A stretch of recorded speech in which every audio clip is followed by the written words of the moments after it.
सरल सीधे व्यक्ति को संसार में कष्ट सहने पड़ते हैं, पर चालाक व्यक्ति संसार में सुख पाता है, सफल हो जाता है। सफल नहीं होता, ये गलत शब्द है। सफल नहीं होगा। अभी कोई चालाकी से सफल हो सकता है। रावण जैसा कोई चालाक पुरुष था, सब विद्याओं का ज्ञाता, परम चालाक था। कालनेमि से बढ़कर कोई चालाक था?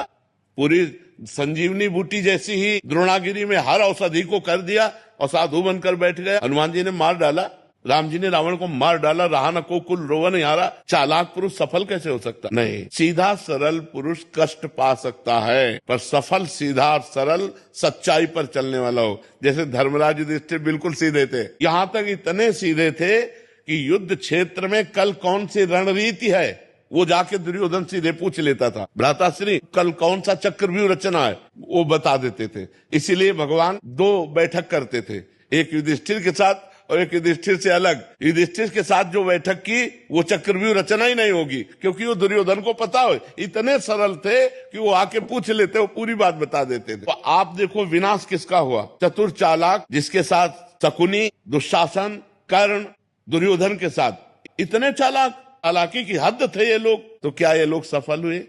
नहीं, सफल हुए सीधे साधे युधिष्ठिर जी महाराज। तो चालाक पुरुष तुम्हें सफल होते नजर आएगा, लेकिन सफल नहीं हो सकता। सीधा साधा पुरुष तुम्हें दुख भोगते नजर आएगा, लेकिन वो दुख भोगेगा नहीं, आगे चलकर वही विजय को प्राप्त होगा। थोड़ी यात्रा ऐसी है जिसमें संशय हो सकता है देखकर कि बेईमान, दुष्ट, चालाक, कपटी पुरुष उन्नति को प्राप्त हो रहा है और धर्मात्मा, ईमानदार दुख को प्राप्त हो रहा है। लेकिन परिणाम में जो सही चल रहा है उसका सही परिणाम होगा, और जो गलत चल रहा है उसका गलत परिणाम होगा पक्का।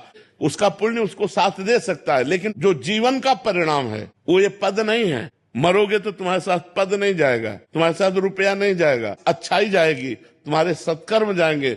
और ये पक्की बात समझ लो, जब आपके आचरणों का, और भगवान ऐसी बुद्धि भ्रष्ट कर देते हैं कि खुला आचरण उसकी गंदगी सामने आ जाती है। आदमी की इज्जत चली गई तो किस योग रह गया?